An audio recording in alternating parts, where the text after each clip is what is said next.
I have a few interesting things for you today. It's about the 3i Atlas and the pictures that NASA has released and how unimpressive those images are. Now, I have a few clips for you.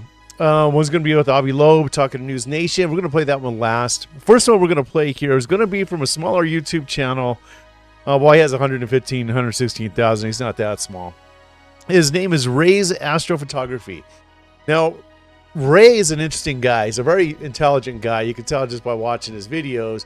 But he does a lot of like sky watching, right? And he has some images of the 3i Atlas, the images that were taken from the Mars Rover back in July. And these images, he broke them down for us today. And he showed us a very, very clear image of this so-called comet. I want you to see this. And then we need to compare those images that he released today to NASA's images that they just released a couple days ago.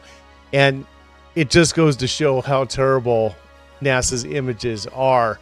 And are they hiding something from us? I started looking at only the top portion of the picture. So this is the top portion. There is a bottom portion too. So this one is the top portion that has that comet. Let me show you all the 4 pictures that I downloaded. And I see that comet right there. You can see it is moving.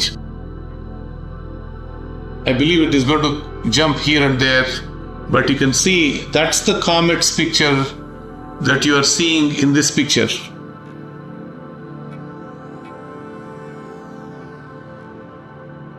So far everything is good.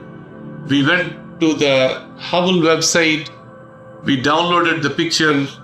We were looking at what pictures NASA took. Other than saving it to a different version, these are the raw pictures. What I did was I did a comet alignment process, which is going to, that comet is swinging a little bit here and there. I wanted that to freeze. I wanted that to stay in one area so that I can carefully look at that comet. So I was holding the comet even though the picture is shaking. So when I did that now the comet is not shaking anymore. It is just staying in one place. So earlier picture, if you saw, the comet was swinging a little bit back and forth. And now here you are seeing a lot more stable version of the comet.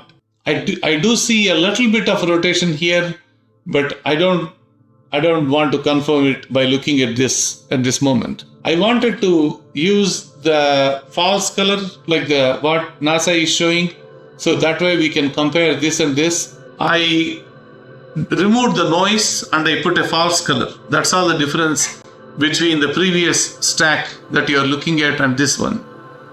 And when I did that, I got this picture. So let me zoom in and show you.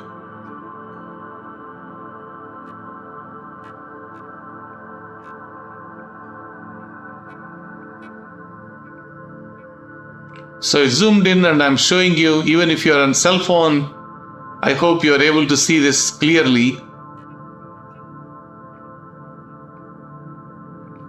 So that's the picture. Do you see the rotation? It's anti-clockwise, right? When we were doing on our RASA 11, it was doing it this way. The reason for that was RASA, when it takes a picture, it's like upside down kind of thing. So you have to invert it. I didn't invert it when I was processing last time, but Hubble's picture was like they're all perfect. So they were showing like basically a spin. I hope you all can see that spin when you're looking at it. So it's not that we were just looking at the spin in our pictures. Their pictures are also showing that the comet coma is actually spinning. Look at the difference between the presentation style of this and this. When somebody shows the pictures from a side, and if they show like this, it looks like a comet. When you're seeing the picture like that way, it doesn't appear with a tail. It actually changes your perspective that a single picture won't tell you that story, right? Let me stop this. Once you see it, you can't unsee it. But if you had seen this picture and moved it to the side, let me zoom out a little bit. And if I twist this and show you, I can show you the exact comet style looking picture, right? This is the same picture as this one. So I believe they were showing this picture as these two streaks are here. This one single streak is here in the bottom. And these two are on the top. These are the two on the top. So both are the same identical pictures. Only difference now is we are seeing through the time lapse, and the time lapse gives us a completely different perspective, which is what I wanted to bring it to you. These are the comet images from Hubble taken back in July 2025, and those images were also spinning. We just didn't see it that way. Do you see like a little bit of something in the front, like a structure in the top? So you see that one in the center here, probably that's the nucleus of this comet. And I got more curious, and I was looking at how does the nucleus look of this. So I went ahead and removed stars from this image. So this process is going to remove technically the stars for us, and we should be able to see. So this is what picture number 1 was looking like, right? So I can see like something here. So I got curious. I was like, let me understand what this is. I went ahead and added more light to it so that way I can see what it is. Let me expand that and put it here as well. So that's what you're seeing on the hole there. So I'm assuming that when it is removing stars, which is a typical process, that it is going to remove the stars. We do that on pretty much on every astronomy picture whenever we are processing the stars. So it's not unusual that it is removing stars, but when it removed it, it was removing, let me compare and show you what I mean. So this and this, right? So this is the without stars, and this is the stars. You see that? So this is, I'm moving it to the side so you can actually see. This is what it is. It's like removing the shirt and showing you what's inside. So what's inside is that. So the shape of the nucleus probably is looking like the one in the back. That's very interesting. So now you are seeing, I wanted to put these two side by side. You are seeing the comet and what's behind the comet. So I wanted to show you that image because Ray, what he does, he takes away the layers, right? He just peels it back like an onion, and we're able to actually see the comet itself. It's quite interesting, and compared to what NASA has released, it's tenfolds better than what NASA has released. And he's not looking at this stuff with some crazy telescope like NASA is. So it's quite interesting that Ray's got better imagery than NASA, which to me raises an eyebrow with NASA and their intentions.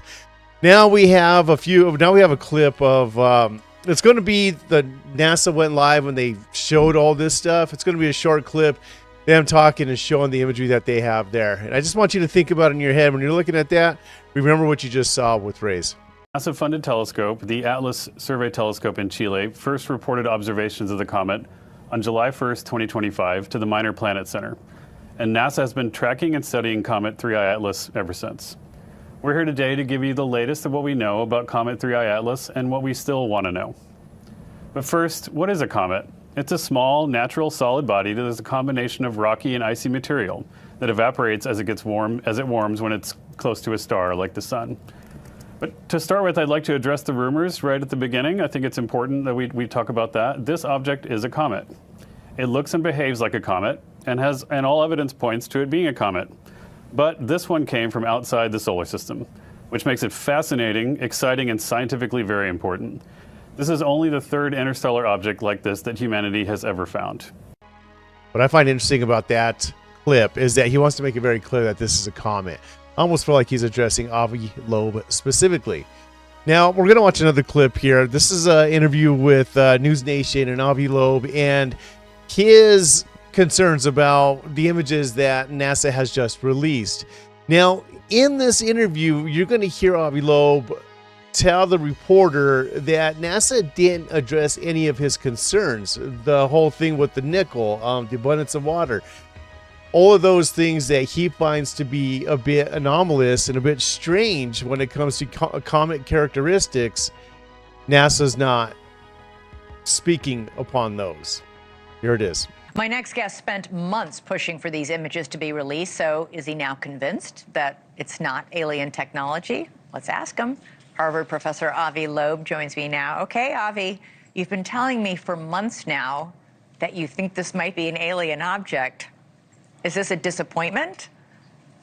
No, because there wasn't much new information released. In fact, we knew most of the details that were mentioned today from the scientific sharing of data from the Hubble Space Telescope, the Webb Space Telescope. And what they uncovered was the skin of the object, basically that some ices and perhaps some dust that evaporates when the sun illuminates that surface.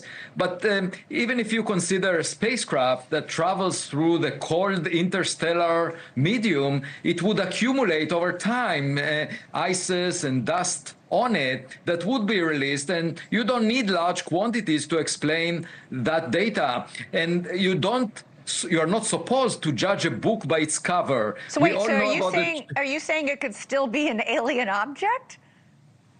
Well, I'm saying the data that was shared today did not provide us with new information, and in fact the NASA officials did not address the basic puzzles about this object. The mass of the object is 1,000 times more than the previous one, 1,000,000 times more than the first one. Why are we so lucky to receive such a huge package? Why is it flying in the plane of the planets? Why is there much more nickel than iron in what it sheds? There are lots of puzzles that were not even mentioned.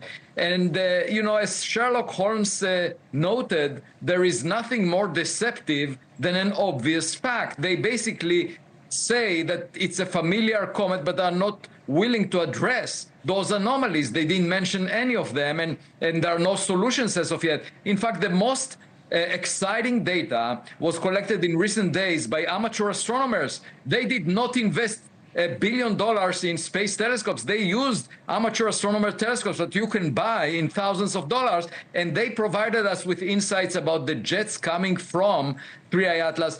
We now have an opportunity in the coming days, the coming weeks, to observe these jets and figure out where they originate and conclusively say whether they come from pockets of ice on the surface of a rock or from thrusters. All right, guys, that's all I got for you today. But I did want to talk about something that Avi Loeb did mention here in this NewsNation interview, is that we're getting more information from our amateur astronomers than we are from NASA. NASA is letting us down big time, and we're not getting any kind of information from them.